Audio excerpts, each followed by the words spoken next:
Certo, então vamos começar aqui pelo exercício. Eu não sei se o tamanho tá bom para você. Veja se está visível aí direitinho. Que eu aumentei aqui a tela, não sei se de repente ficou muito grande, né? Tá bom assim, dá pra me ver. Dá, né? Pronto. Então eu coloquei uma, duas, três, quatro, foram 6 questõezinhas, né, da última aula. Então eu vou fazer aqui um comentário breve de cada uma. Tá aqui na tela. Ok, então eu vou aqui para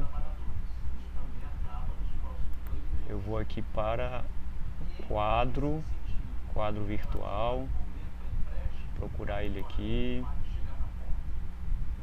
Pronto, achei. Aqui. Então, o que é que diz aqui a primeira questão?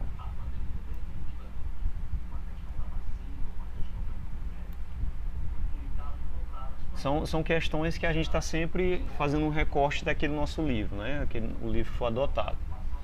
Então, o que é que diz aí a primeira questão? Em relação à força resultante, o que você pode afirmar se observar que um objeto em movimento varia a direção de sua velocidade, o valor de sua velocidade, a direção e o valor de sua velocidade. Então, primeira coisa, de que trata esse exercício? Esse exercício foi de uma leitura que eu pedi que vocês fizessem do capítulo referente à primeira lei de Newton, que é a chamada lei da inércia, certo? Então, o que é que diz a lei de inércia, que é a primeira lei de Newton? Ela diz que todo corpo ele tende a permanecer em repouso se ele já estava em repouso, ou ele tende a se movimentar com movimento uniforme se ele já estava nesse movimento. Aí você pode dizer assim, professor, mas é uma coisa óbvia isso, porque se ele estava em repouso, o corpo tende a permanecer em repouso, certo?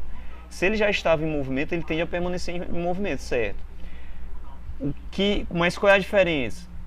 Isso acontece desde que nenhuma força atue sobre ele, certo? Ou se a resultante das forças que atuam sobre ele for igual a zero, certo? Então, é o que diz a primeira lei de Newton. Certo. Então, para responder essa primeira, em relação à força resultante, então a gente vai escrever sempre essa tal força resultante como FR, né? Vamos estar indicando a força resultante como sendo FR. Então, em relação à força resultante, o que você pode afirmar se observar que um objeto em movimento varia a direção de sua velocidade? Então, se a direção da velocidade varia, por exemplo, se você tem um objeto se movendo nessa direção e por algum motivo uma força é exercida sobre ele e ele passa a se mover nessa direção, ou seja, ele recebeu um impulso. Então, o que a gente pode falar a respeito da força resultante? Ora, a gente diz... É a letra C, professor. Não, aqui é para você responder cada questão. Aqui você vai comentar cada questão, entendeu? Ela não é de marcar. Você vai fazer um comentário, né, a respeito do que acontece com a força resultante quando varia a direção de sua velocidade, quando o valor de sua velocidade também varia, ou quando a direção e o valor de sua velocidade varia, certo? Então, se a direção entendi. Entendeu? Se a direção de sua velocidade varia, então significa que a direção da força resultante também variou. Então é isso que você vai escrever aqui na questão. Então vamos lá. Em relação à força resultante, o que você pode afirmar se observar que um objeto em movimento varia a direção de sua velocidade? Aí o que você vai escrever? Significa que a força resultante também variou a sua direção. Certo? É isso que você vai escrever aí. Aí a letra B. Em relação à força resultante, aí se um objeto em movimento varia o valor de sua velocidade. Se o valor da velocidade varia, então é sinal de que a força resultante, ela também vai apresentar uma variação. Ou seja, na verdade você tem que escrever assim, ela vai ter que sofrer uma mudança também. E a letra C, o que é que acontece se varia a direção e o valor de sua velocidade? Então, se varia a direção e o valor de sua velocidade, as duas coisas em relação à força resultante também variam. Aí você poderia perguntar, professor, mas como é que fica mais fácil ainda da gente entender isso? Simplesmente lembrando, simplesmente a gente lembrando, sabe de quê? Da segunda lei de Newton. Então, vamos escrever a equação de Newton, que ainda fica mais fácil ainda. Então, deixa eu colocar bem aqui. Deixa eu escrever bem aqui a canetinha para a gente pensar nisso melhor. Então eu vou escrever aqui o que diz a segunda lei de Newton. Ela diz que a força resultante, ou seja, a força que é equivalente a mais de uma força atuante sobre um corpo, é igual à massa do corpo multiplicando a aceleração que ele sofre. Essa aceleração, ela é uma mudança da velocidade do corpo no tempo. Isso é a aceleração, certo? Então, o que é a segunda lei de Newton? O que ela mostra aqui pra gente? Ela mostra que a força resultante e a aceleração, elas são duas grandezas vetoriais, certo? Então eu vou representar aqui, ó, por um vetor, a força resultante e a aceleração por um vetor. Então, se muda a direção da velocidade, que também é vetorial, necessariamente vai mudar a direção da força resultante. Então é simplesmente você vai escrever aqui na letra A. Mudou a direção de sua velocidade, também vai mudar a direção da força resultante. Se o valor da velocidade varia, o módulo da força resultante também varia, também muda, certo? É o que você vai escrever também na letra B. Então o valor da força resultante também muda. E se varia a direção e o valor da velocidade, então a força resultante ela vai mudar ao mesmo tempo, tanto a direção como o valor dela. Com a velocidade. Então muda ao mesmo tempo. Por que que essas mudanças acontecem? Porque essas duas grandezas elas estão relacionadas. Tanto a variação de velocidade como a força resultante. Ora, a equação, ela está mostrando isso. A equação, ela amarra as duas grandezas, certo?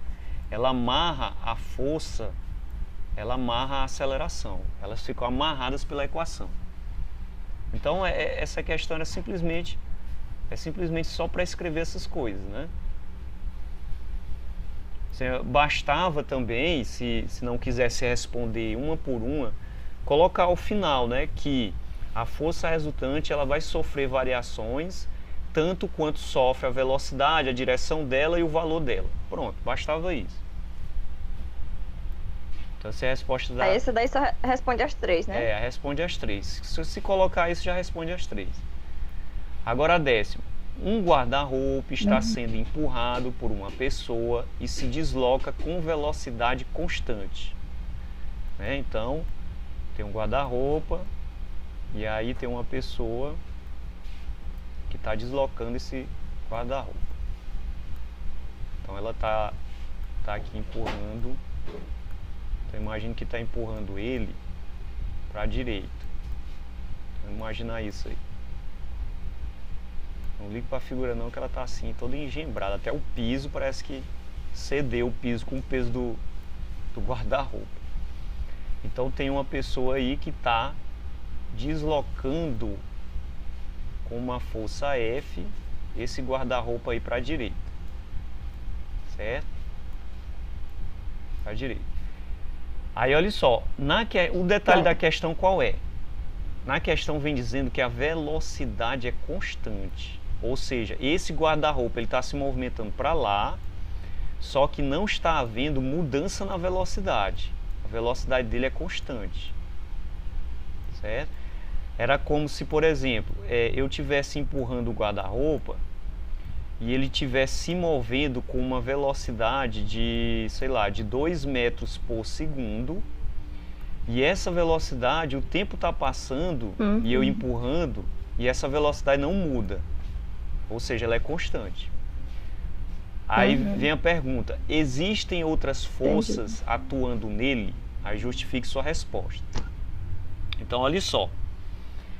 Se a velocidade é constante, significa que o guarda-roupa ele não está acelerando. Né? A aceleração ela é uma mudança na velocidade. Se a velocidade não muda, então a aceleração é zero. Se a aceleração é zero, a força resultante sobre esse guarda-roupa vai ser igual a quanto? Vai ser igual a zero. Certo? Porque como a força ela está amarrada à aceleração, se a aceleração é zero, a força resultante sobre o corpo também vai ser zero. Então, quando se pergunta aí na questão, existem outras forças atuando nele, o que você vai botar? Você vai botar assim, ó. Sim, existem. Sim. Só que aí justifique sua resposta. Sim, que é que a pessoa está fazendo. Isso. Só que essas forças, tanto que a pessoa está fazendo, como essas duas forças aqui, Charlene, ó. Você tem o peso do guarda-roupa, você tem que representar ele também, e tem a reação normal. Pela terceira lei de Newton, existe essa força, que é a força contrária que o peso exerce sobre ele. Certo? Então tem a normal e tem o peso. Então, existem outras forças atuando nele? Existem. Existe o peso, existe a normal. Né? Aí, só o que acontece? Justifique sua resposta. Só que essas forças, elas se anulam. Por quê? Porque a velocidade do objeto é constante. Só que essas forças, elas se anulam. Certo? Essas forças se anulam. Por quê? Porque a força resultante sobre o guarda-roupa é zero, significando que todas as forças que estão atuando sobre o objeto, elas vão se anular, ou seja, a força resultante sobre o objeto é igual a zero, certo? Então, existem outras forças atuando nele? Existe. Existe o peso, existe a normal. Aí justifique sua resposta. Por quê? Porque o objeto está apoiado, né? E ele estando apoiado, existe uma força contrária ao peso, que é a normal. Além disso, essas forças são nulas. Por quê? Porque o objeto está se movendo com velocidade constante. Ou seja, ele se move aí por inércia. É o que se diz, né? Quando a força resultante é igual a zero. Então essa é a resposta dessa questão. A outra. Explique por que fisicamente é importante utilizar o cinto de segurança quando dirigimos. Eita, olha só. Por que é importante utilizar o cinto de segurança quando a gente dirige? Qual é a lei física que explica isso? Por causa do impacto. É justamente, se o carro sofreu um impacto, o que vai acontecer com o corpo da pessoa? O impacto da batida, né? E o que vai acontecer com o corpo da pessoa que não está amarrada? Né? Vai soltar daí de uma força enorme. A pessoa vai ser arremessada, né? Projetada para frente. Por que isso acontece? Ó, tá aqui o carrinho. Vou apresentar ele. Aí imagine isso, o carro tá aqui desgovernado, o sujeito tá bêbado dentro do carro e saiu da festa e não botou o cinto, certo? E aí ele vem veloz aqui com uma velocidade de 72 km por hora. Se desgovernou e se chocou com esse muro. Então o que acontece aqui, ó? Ele vem nesta velocidade, se choca com o muro, e aí como ele não está amarrado, aí o que acontece? Ele vai ser, ó, projetado para fora do carro, certo? Com impacto. Por que isso? Porque primeiro, ele está em repouso, né? Ele estava em repouso dentro do carro, e o carro em movimento. Quando o carro ele é parado repentinamente, a tendência do corpo da pessoa é continuar o movimento que ele vinha sofrendo, né? Como o carro parou, então a tendência do corpo dele, já que é continuar o movimento, é se projetar para frente. Então, isso diz respeito à primeira lei de Newton, que é a lei de inércia. Ou seja, a pessoa é projetada para fora do carro por inércia. Então, é a forma que a gente se expressa fisicamente. Então, por que o corpo da pessoa é projetado desta forma? Ele é projetado por inércia, porque a tendência do corpo dele é permanecer em movimento. A situação inversa também é verdadeira, né? Você está num ônibus, então eu vou tentar representar o ônibus aqui. O ônibus, ele está aqui parado, e tem uma pessoa distraída aqui dentro do ônibus.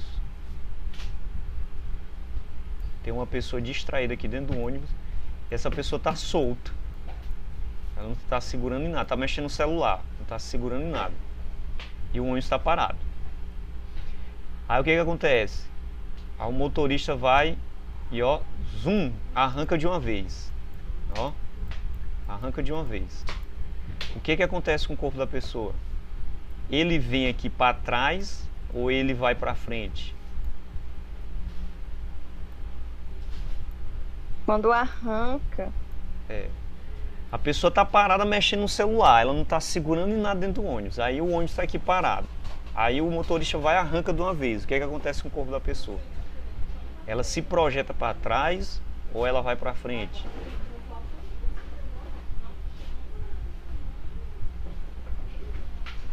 Acho que para trás. Para trás, justamente.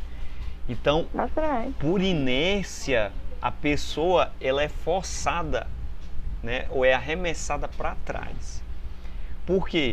Porque a tendência do corpo dela, é permanecer lá no ponto onde ela estava. Então, se o ônibus se desloca de uma vez, então ela é projetada para trás por inércia, certo? Então, essa situação do ônibus aqui, ó, ela é o inverso da situação aqui do carro, certo? O carro está em movimento, para de uma vez. Por inércia, a pessoa é projetada para frente.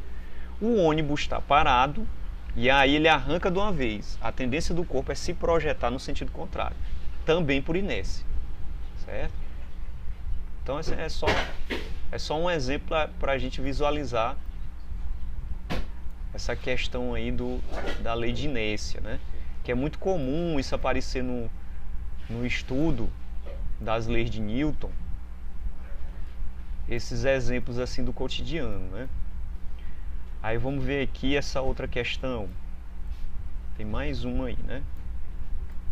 Deixa eu levar isso aqui pra cá,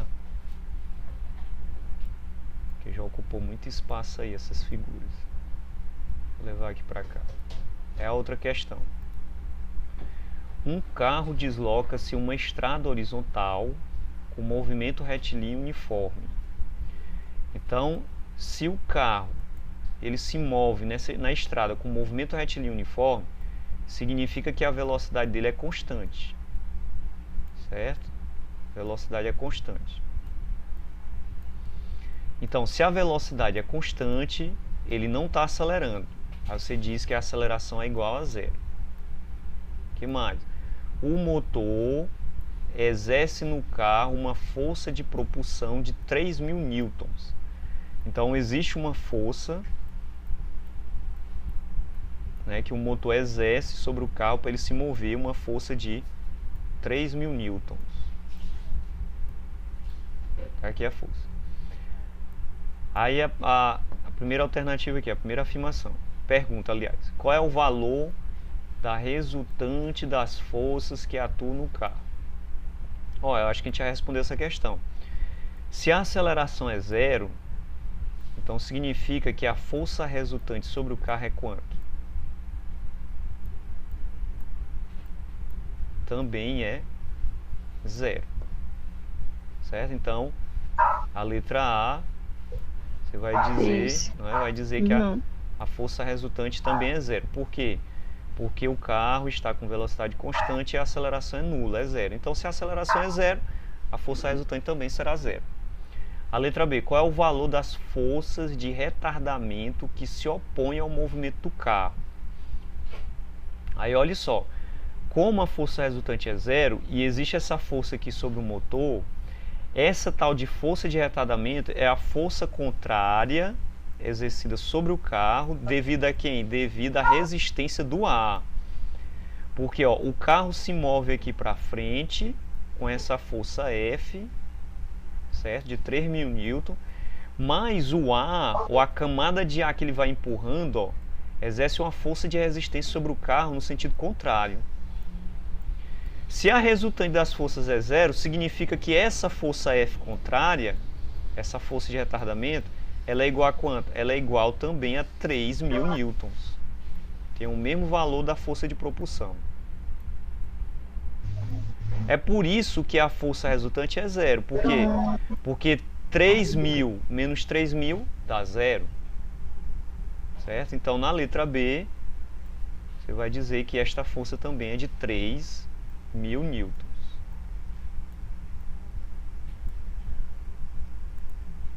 Então essas questões elas não são difíceis, né? Você vai sempre estar analisando essas questões de acordo com mais ou menos, professor. Você vai fazer a análise sempre de acordo com a primeira lei de Newton, né? Ou o que a gente já vem estudando aí sobre as leis de Newton.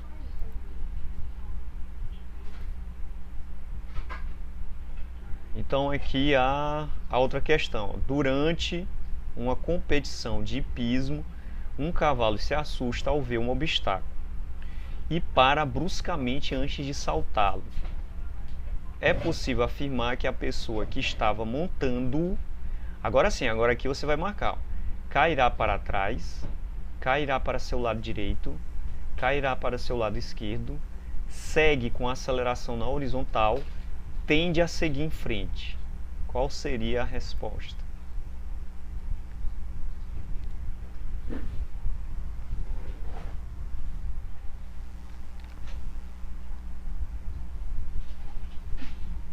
Acho que ele cai para frente, professor. Então seria qual a resposta? A letra E, né? Tende a seguir em frente, a letra E. A letra E, exatamente. Essa... Acertei. Acertou. Essa situação aqui, olha, ela é parecida com o quê? Com essa que a gente viu aqui do carro, né? O carrinho estava aqui, não é? Isso. Aí ele veio aqui... A tendência é ir para frente. Se chocou, ele parou de uma vez aqui no muro, ó. Aí qual é a tendência do corpo da pessoa? Saltar, né? Ser projetada para fora do carro. Do mesmo jeito é a história desse cavalo, né? O cavalo está aqui, aí ele se assusta ao ver o obstáculo, ele para bruscamente antes de saltar. Então a pessoa que estava montando ele, se ela não estiver bem amarrada, o que é que vai acontecer com ela? Ela tende a seguir em frente, ou seja, por inércia, ela é arremessada para frente, né? Tem muitos acidentes que a gente vê assim, né? Desse jeito, nesse hipismo aí, né? Sim. Uhum. Ok. Eu acho que essa aqui é a última questão. Vamos só analisar a última questão agora. Um paraquedista e seu paraquedas sofrem a força de atração gravitacional, né, que é o peso exercido pela Terra. Enquanto esta força for maior que a resistência do ar, que se opõe ao movimento, o que acontece com a velocidade dele e quando estas forças forem iguais. Então vamos lá, vou representar aqui o paraquedista, tá aqui o paraquedas, né? Aí a pessoa está aqui. Inclusive isso a gente já viu também em aulas anteriores, mas vamos relembrar aqui. Então tá aqui. Então, enquanto esta força, que é o peso dele, então vou representar o peso dele por este vetor aqui, que eu vou chamar de P, que é a força de atração gravitacional. É o peso do sujeito aí com paraquedas. Então, enquanto esta força for maior que a resistência do ar, então a resistência do ar, eu vou representar por esse vetor aqui contrário, ó. E vou chamar essa força aqui de FR. Certo? Vou chamar essa força aqui de FR. Então veja, eu estou representando as duas forças, tanto o peso dele como a força de resistência do ar, eu estou representando por dois vetores, só que um vetor precisa ser maior do que o outro. Eu vou até apagar bem aqui, ó, deixar esse vetor um pouquinho maior do que o vetor contrário, que é aquele da força de resistência do ar. Então vou representar ele aqui, um pouquinho maior. Por quê? Porque enquanto essa força de resistência aqui for maior, o que acontece com a velocidade dele? A velocidade dele vai só aumentando, certo? Vai só aumentando. Então ela vai aumentando, aumentando, só que ela não aumenta para sempre, né? Até ele atingir o chão. Ela não aumenta para sempre. Ela só vai aumentar enquanto não atingir o limite dela. Então, nessa situação inicial, enquanto a força de resistência ela for menor do que o peso, ou enquanto o peso for maior do que a força de resistência do ar, a velocidade da pessoa com paraquedas, né, tende só a aumentar. Só que o que vai acontecer aqui? Né, vai aumentando, a pessoa está caindo, vai aumentando, mas vai chegar um momento em que essas duas forças elas vão ficar iguais. Elas vão se igualar, ou seja, a força de resistência do ar ela vai ficar igual ao peso do sujeito com paraquedas. Então, nesse momento aqui, o que vai acontecer com a força? A força ela não vai aumentar mais, ou seja, ela vai atingir um limite, que é chamado de velocidade terminal, e a partir desse limite, a velocidade não vai aumentar mais. Aí o que vai acontecer a partir desse limite? Aí o objeto, né, o sujeito aí no paraquedas, ele vai começar a cair sem acelerar, ou seja, ele vai se mover somente por inércia, com velocidade constante. Significando o quê? Significando que a força resultante sobre ele vai ser igual a zero. Vai ser igual a zero. Então vamos ilustrar isso aqui com um exemplo. Ó. Aqui ele não perguntou, ele não deu exemplo numérico nenhum, né? Valor nenhum. Mas vamos supor que, sei lá, vamos supor que o peso aqui do sujeito seja de 500 newtons. 500 newtons. E que essa força resultante, ela foi medida aqui e aí foi encontrado esse valor, 200 newtons. Então, nessa situação, né, você vê que o peso do cara ainda está maior que a força de resistência do ar. Então, nessa situação aqui, a velocidade está aumentando e continua a aumentar. Só que vai chegar um momento que a força de resistência do ar ela vai ficar igual ao peso, certo? Então, tanto a força de resistência como o peso vão ser iguais a 500 newton. Ora, se são iguais, significa o quê? Que a força resultante é igual a zero. 500 menos 500 dá quanto? Dá zero. Então, é a partir desse momento... Dá zero. A partir desse momento que ele vai começar a cair com velocidade constante, ou seja, a força resultante é nula e ele começa a cair somente por inércia, certo? Então é o que você vai responder aqui na questão, né? Você vai dizer simplesmente isso. Enquanto esta força for maior que a resistência do ar que se opõe ao movimento, o que acontece com a velocidade dele?